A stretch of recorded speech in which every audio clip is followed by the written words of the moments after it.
Cal Tarragona appartint à l'une des familles les plus influentes de la CO d'Urgell à la fin du XIXe siècle, début du XXe. En 1936, un groupe de miliciens pénétra à l'intérieur de la maison pour s'emparer de l'abbé Luis Tarragona de Gomar, qui mourut fusillé aux côtés de son frère, Ignací de Tarragona.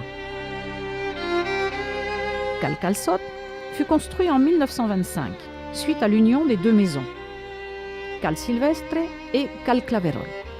L'édifice appartenait à la famille Revés, évoluant dans le secteur de la banque. Cal Pataline fut construit en 1847 à l'initiative d'un producteur de café d'origine française, Joan Luis Ferran.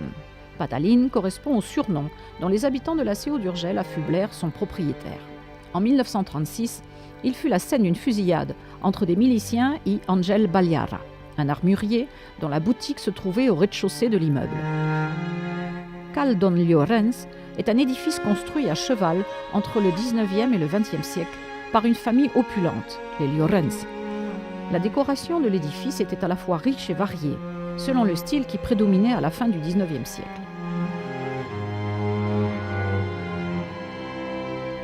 Cal Mossèn Andreu fut construit en 1879, puis racheté par une entité qui deviendra plus tard la Caisse d'épargne, Caixa d'Estalvis i Pensions.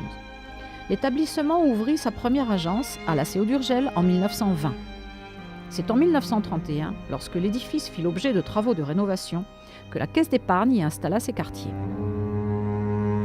Cal Mossèn Poldo est un édifice du début du XXe siècle, abritant actuellement l'Espai Armengol, qui fait fonction d'office de tourisme et de musée de la CO d'Urgell.